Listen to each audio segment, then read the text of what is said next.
Did you know that Florida is one of the biggest greyhound racing states in the country? These canine athletes are amazing to watch. But did you ever wonder what happens to these beautiful pups after they retire around the age of 3 or 4? Some are kept as pets by their owners. Some are sent out for breeding. Some are adopted. And some have the most noble calling of all, to become the companion of a veteran in need. The great people at the Palm Beach Kennel Club are working with Awesome Greyhound Adoptions, a local organization that specializes in finding good homes for these dogs or training and placing them with local veterans who have served our country and now suffer from PTSD, mobility issues, and other special needs. The Hounds and Heroes program has changed lives. My name's Steve Mundell. I'm from rural Palm Beach, Florida. I got Buddy for mobility assistance and for PTSD, which is post-traumatic stress disorder. I work in an automotive dealership, and he goes to work and hangs out with me all day at work. Before Buddy, it was kind of difficult because I was always jumpy with the noises, the loud pops, the bangs, any loud noise. I was real jumpy.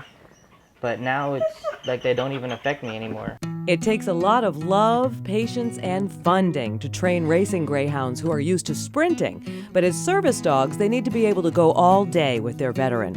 Carol Lee Ellison is head trainer for Hounds and Heroes. If he goes to a PTSD veteran or a TBI veteran, he'll learn things like get my six. So when I ask him to get my six, what he'll do is go behind the veteran, touch the veteran so that the veteran can feel his calm energy. But if he needs to, he can make space and actually push the people farther back behind. I was in line at the movie theaters, and people were gathering behind me in a line, and Buddy knows I don't like that, so he actually went behind me to separate the people from me. The dogs are very, very calm.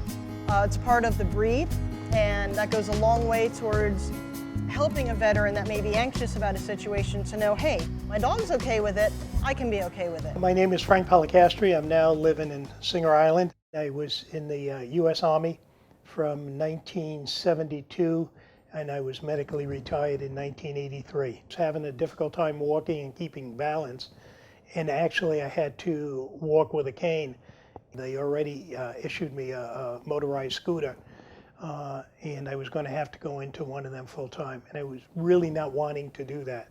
That's one of the main reasons for mobility that I wanted the dog. Buff was specifically trained for mobility. So for a mobility assist veteran, one of the commands that the dog would learn is brace. And brace means to lock their joints so the veteran can push off of their shoulders and their hips to get up. Radar, brace. And I can push up and he's not going to give and collapse. I'm in a lot better shape now since I've had him than I was before. I can walk for longer periods of time, and that's really important. And the other thing is when I'm out at a restaurant and eating, I can use Buff to get me back out of the seat because I tell him to brace and he stands up and he stiffens himself, and I can use him. He can take my whole weight to pick me up. Basically, when the dogs come in, they'll train with a trainer. Generally, it'll be 4 months with a trainer and then 2 months with the veteran, so that the veteran can learn the terminology, they can learn what the dog needs from them, and they can create their own bond before we give them over completely. Well, I'm getting old and my vision's not as good as it was. You know, I'm actually 27 now, or maybe it's 72.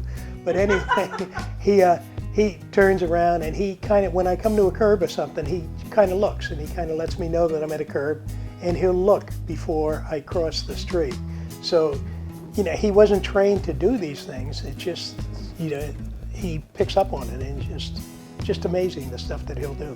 Besides being very good for me physically, he's also very good for me mentally.